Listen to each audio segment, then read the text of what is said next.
Ok, d'accord. Yo tout le monde, j'espère que vous allez bien. Et aujourd'hui, on se retrouve sur la Z1100 2026. Une moto incroyable, les gars. Incroyable. En un seul mot, incroyable. Pourquoi? On est sur simplement un 4 cylindres en ligne. 113 Nm de couple, les gars. 113 Nm de couple à 7600 tours. C'est très très bas d'ailleurs pour un 4 cylindres. Donc c'est vraiment très très agréable. Et on est sur une moto, certes, c'est un 1100, elle fait 136 chevaux. C'est vrai que ça aurait pu être mieux. En vrai, avec les normes qu'il y a aujourd'hui, c'est vraiment très compliqué. Donc, moi, je suis plus content pour le couple que finalement la puissance. Les 136 chevaux, ok, si tu fais de la piste, ça sera intéressant. Si tu fais pas de piste, ça servira à rien, tu vois. Oh, la moto, elle est très très agréable, elle est très agile. Ce qui est vraiment incroyable, c'est que quand tu l'as à l'arrêt et que tu commences à redresser la moto, tu fais oula, tu fais bon, ça va être un peu lourd. Alors à l'arrêt, c'est vrai qu'à l'arrêt, elle est vraiment, quand on fait ça, tu vois, elle est quand même assez lourde. Mais ouais, quand tu avances vraiment, notre visage, un autre visage la moto. Oh le shifter, oh les gars, le shifter, j'ai jamais vu un shifter aussi doux. Alors ce qui va se passer, les gars, c'est que je vais comparer forcément la Z1100 avec une moto que j'ai déjà essayée il n'y a pas si longtemps que ça, qui est la GSX-S 1000. Donc une moto qui fait 106 Nm de couple à 9000 tours par minute, et elle par contre fait 152 chevaux. Donc je vais comparer par rapport à celle-là. Elle est vraiment beaucoup plus en avant que la GSX-S 1000. Oh les Brembo, ça freine fort, hein. Oh là là. Ah, j'avais oublié les Brembo, ça freine fort, hein. C'est, en tout cas à basse vitesse, elle est vraiment très très agréable la moto. Et ce son.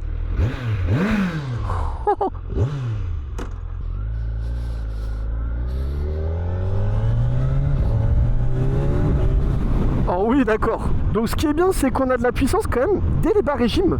C'est vraiment génial en fait. Dès à partir de 4000 tours par minute, on a déjà en fait des sensations qui sont vraiment très très intéressantes pour ce genre de machine. Donc ça fait vraiment plaisir. Hop, un châssis incroyable. Bon, il y a des graviers, on va éviter de pencher de trop quand même.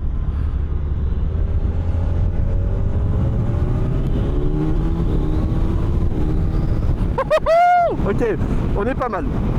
Ok, il y a des très très bonnes sensations, les gars. Je m'excuse par avance parce qu'il va sûrement avoir beaucoup de vent. Donc je sais pas si vous allez bien m'entendre. J'espère que vous allez bien m'entendre. Et vous voyez, je suis à 80 en 6ème. Et j'ai une consommation de 5 litres au 100. Donc c'est vraiment plutôt pas mal pour un 4 cylindres. Parce que normalement les 4 cylindres, forcément il y a 4 cylindres, donc c'est censé consommer plus. Et là vraiment on est sur quelque chose d'assez assez cool. Oh là là, assez incroyable, j'aime beaucoup. Vraiment la moto elle est très très agréable. Alors moi j'avoue les gars, je vous cache pas, je suis vraiment un fan des 4 cylindres.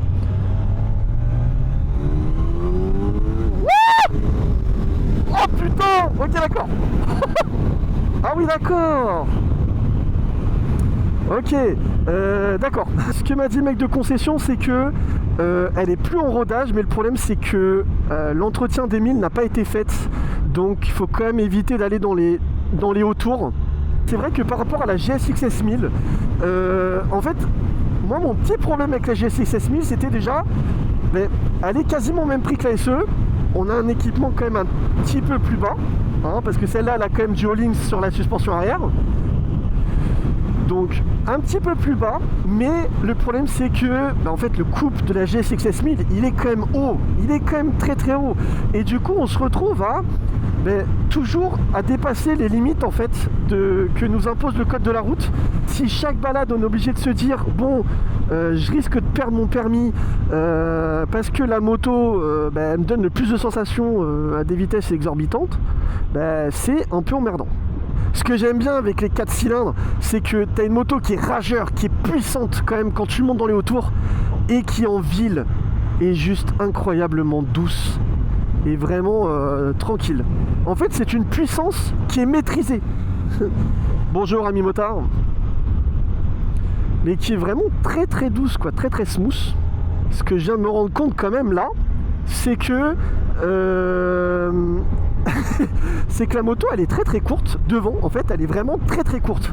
Ça fait que quand je regarde vraiment la route là, je vois vraiment pas du tout le compteur. Et donc ça, ça peut être un peu emmerdant. Surtout si vous êtes un petit peu au-dessus des limites. En fait, bon, je sais pas si vous le savez, mais j'ai eu mon permis, mon permis A il y a quelques mois. Je roule encore en Trident 660 qui est bridé. Et du coup, je cherche une moto vraiment de permis A. Donc j'ai pu découvrir vraiment ce que c'est vraiment une moto permis A avec la GSX S1000. Et du coup, là c'est ma deuxième moto que je teste en full. Le Brembo il freine vraiment bien, c'est très rassurant quand même. Bon après, encore heureux j'ai envie de dire, mais c'est très rassurant d'avoir des freins aussi performants sur une moto en fait. Quand moi, je compare avec ma Trident 660, devant c'est du Nissin, on n'a pas du tout le même mordant, c'est vraiment pas du tout aussi efficace quoi. Donc là c'est vraiment assez incroyable comment ça marche bien quoi. Ça marche réellement bien en fait. Au niveau du châssis, donc châssis je crois c'est... Alors j'ai vu vite fait, ça doit être un espèce de double berceau aluminium. Un truc de ce genre, je sais pas ce que c'est, mais ce qui est important c'est que c'est de l'aluminium. Parce que moi je vous cache pas que là sur la Trident, j'en peux plus du cadre en acier, je trouve ça très très lourd, c'est insupportable. Enfin, insupportable, j'avoue, j'abuse un petit peu, mais en fait le problème c'est surtout quand tu découvres l'aluminium, tu fais ah ouais d'accord, tu fais on est là-dessus. Ce que je peux vous dire aussi, c'est qu'on voit très très bien dans les rétros. En plus, ce qui est plutôt agréable, c'est qu'ils ont essayé de faire quelque chose d'un peu plus design en fait sur les rétros. Alors est-ce qu'il y a un effet aérodynamique, ça m'étonnerait. Mais ils ont fait quand même quelque chose de sympa. Elle est agile, elle a un bon freinage, elle a une bonne accélération et elle peut être douce quand on lui demande d'être doux. C'est pour moi ce qui fait un peu la beauté des 4 cylindres, hein. On va pas se le cacher les gars.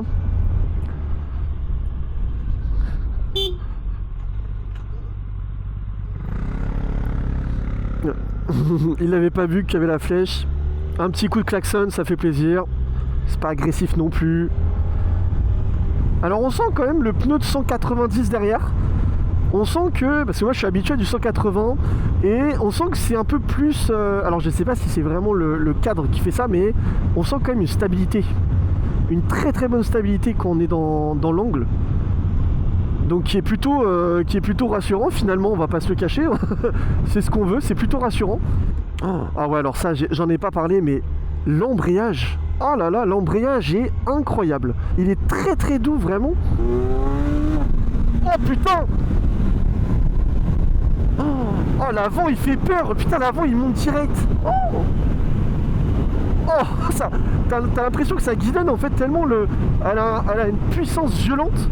Ce que m'avait dit le Shikawa, alors je crois qu'il m'avait dit on peut compresser du coup avec la petite molette de la suspension arrière de Öhlins, on peut compresser pour la rendre un peu plus rigide, pour éviter quand même que qu'elle envoie un peu le poids vers l'arrière quoi.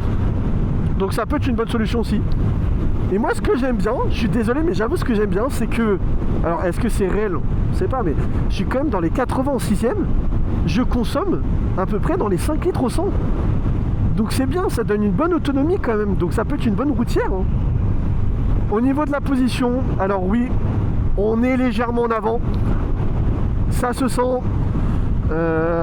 Alors moi ce qu'il faut savoir c'est que j'ai des bras qui sont courts et des jambes qui sont courtes aussi. Je fais 1m76, ce qui est un peu dommage quand je regarde un peu les tests que les gens font, c'est qu'ils parlent pas de ça. Ils parlent tout le temps de la taille, mais ils parlent pas du tout de la morphologie des bras et des jambes.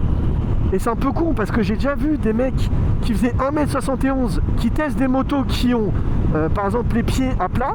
Je la teste, j'ai pas les pieds à plat les gars. Je les ai pas à plat alors que je fais 1m76. Donc faites gaffe les gars. Au niveau des positions, quand vous voyez des gens qui font des tests, prenez pas forcément en compte. On a des corps tous différents. À chaque fois dans les fins de vidéo, je vous dis, si vous voulez vraiment avoir un vrai ressenti de la machine, allez la tester les gars. Allez la tester, c'est ultra important. Donc vous savez probablement que avant il y avait la Z1000, hein, Z1000 que je trouvais vraiment que je trouvais incroyable. Vraiment, c'était, je pense, c'est quasiment la moto qui m'a donné envie de faire le permis. C'est vraiment, je trouvais esthétiquement la moto la plus incroyable. Elle est agressive, elle est sauvage, elle est vraiment tout ce qu'on aime. Moi, ce qui m'emmerdait un petit peu avec l'ancienne, c'est que t'avais quasiment pas d'électronique. Donc quand même. Donc ce qui est bien, c'est qu'ils ont vraiment refait une mise à jour de la machine. Donc elle a comme un espèce de, je sais pas si vous voyez, un espèce de truc d'avion pour savoir en fait l'inclinaison de la moto, ce qui lui permet d'avoir l'ABS sur l'angle. C'est pas déconnant vu la puissance et le couple de la machine quand même. Alors, on va pas se le cacher, déjà le gros point noir, on le voit ici, c'est cette merde. Je sais pas pourquoi ils ont fait ça. Je trouve ça dommage. Bon, c'est sympa hein, de mettre une prise USB-C. Mais les gars, déjà qu'il n'y a pas beaucoup de place, je pense que ils savent très très bien que les motards mettent un petit quad lock pour avoir leur téléphone sur eux. Entre le liquide de frein et ça, le quad lock, je sais pas où je peux le mettre, tu vois. En plus, c'est pas esthétique, on a un fil qui pend quand même. Ils auraient pu faire mieux quand même, ils auraient pu faire mieux. En tout cas, c'est une très très bonne surprise. Alors, je vous cache pas que pour moi, hein, par rapport à sa fiche technique, 4 cylindres, 136 chevaux, 113 Nm de couple, surtout 113 Nm de couple à 7600, pour moi, c'est la meilleure configuration de moteur qu'on peut avoir maintenant. Qui a un 4 cylindres, qui a un très très bon son, qui est très très doux en bas régime, qui peut être très très violent à haut régime, et ce haut régime il n'est pas compliqué à aller chercher. On va pas devoir monter à 9000 tours pour avoir des sensations. Déjà à partir de 4000 ça pousse très très fort déjà. Vous entendez ce bruit de la boîte à air. Bon là il y a des graviers, c'est un peu humide, on va pas non plus pencher de fou.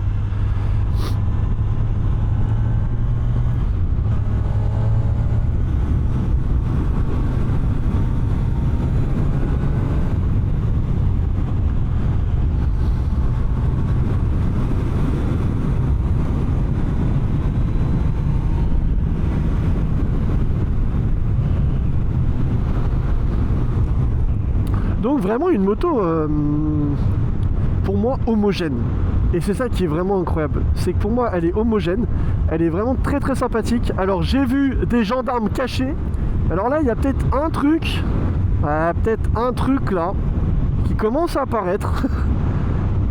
C'est, je commence un petit peu à avoir mal aux fesses, ça je vous cache pas. Je commence à avoir un petit peu mal aux fesses.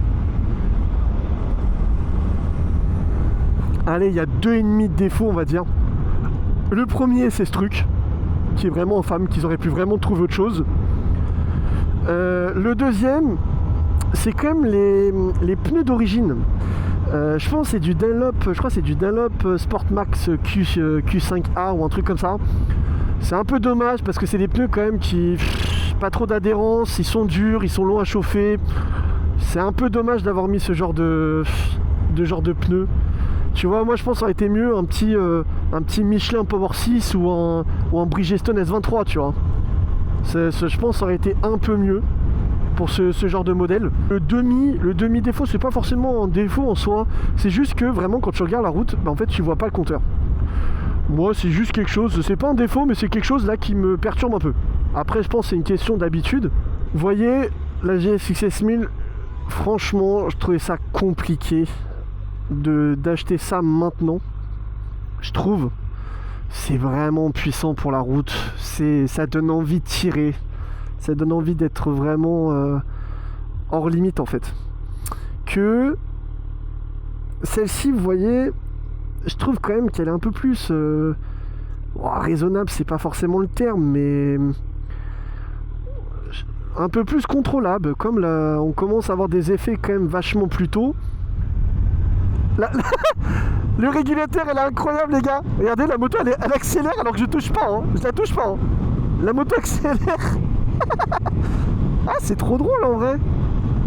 Ah le régulateur par contre, je suis désolé les gars, c'est une masterclass, hein. Le régulateur, je suis désolé, c'est juste incroyable, hein. On va pas se le cacher, hein. Bon, assez incroyable, hein. Franchement, purée, mais quelle moto! Et ce look, les gars, oh là là, ce look! Non mais regardez-moi ça, comment c'est agressif! Oh là là, c'est vraiment, mais quel look! Quel look cette moto! C'est vrai que ouais, le pot d'échappement quand même, ouais, ça serait bien de le changer, mais bon, pot d'échappement changé, on raccourcit un peu le support de plaque. Non, franchement, c'est une masterclass cette moto, hein. C'est une masterclass. Elle a une gueule comme ça là. Oh là là là là là là. Et ouais, et ce pot là, j'ai essayé de le faire écouter, mais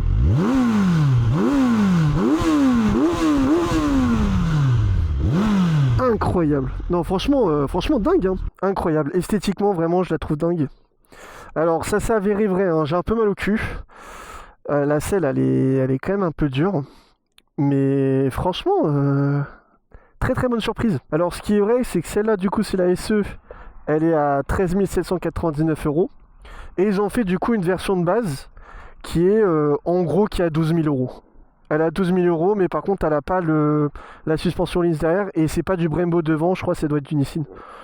Mais ouais. Ce qui est un peu dommage, c'est que la version noire, elle est pas... Enfin, la version normale, elle est pas noire. En fait, elle est... Vous voyez, elle est noire aussi, brillant comme ça. Et ici, en fait, c'est un peu plus... un espèce de gris un peu pailleté. Mais du coup, elle est pas totalement noire, je trouve ça un peu dommage. La SE, elle est... La SE, elle est incroyable aussi, hein. Franchement, elle est très très jolie, la moto. Enfin bref, c'est triste. Mais on va devoir la ramener. Ouais, franchement, il y a un bon son. Franchement, bon, c'est dommage. Esthétiquement, je trouve la cartouche, ça fait un peu tâche. Mais... j'ai failli tomber. Je me suis pris un caillou, j'ai failli tomber. Ouh, le chèque de caution qui serait parti. Allez, on est go.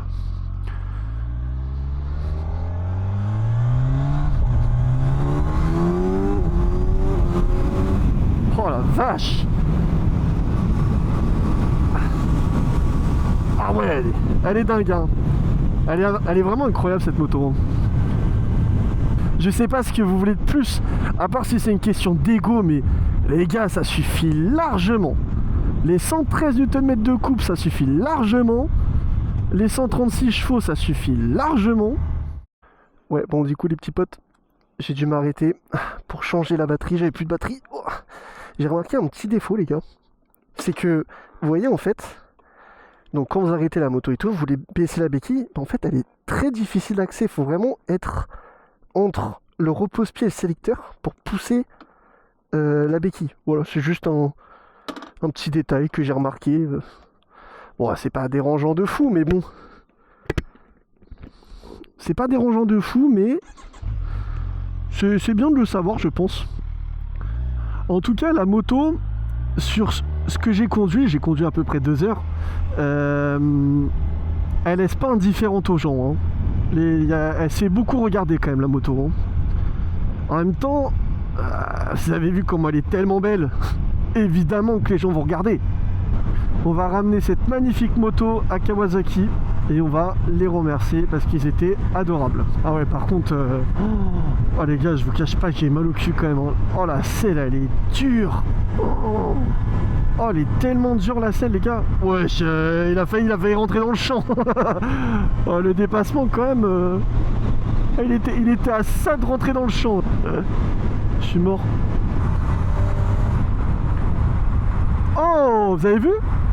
Petit changement de couleur quand je suis dans un tunnel. Oh, en noir, elle est stylée. J'ai l'impression que même en noir, elle est plus stylée qu'en blanc. Mais en tout cas, c'est très sympathique en mode un peu automatique là. Et là, on va voir. Hop. Ah, c'est marrant.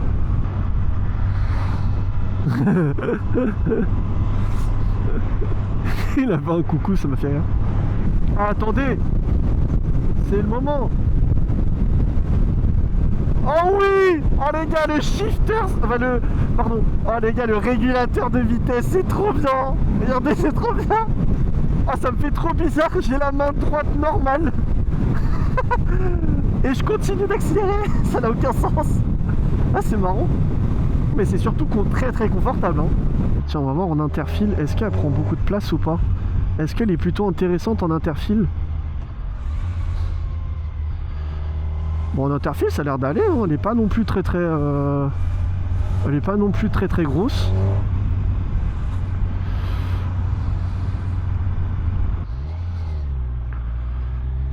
Oh là là, putain, incroyable. Quelle moto. Bon, en tout cas les gars, franchement, moto de dingue. Ah, moto vraiment incroyable. Oh, franchement, moto incroyable. Donc n'hésitez pas si vous voulez l'essayer, vous êtes à côté de Montlhéry. EM Racing 91. Incroyable, très bon accueil.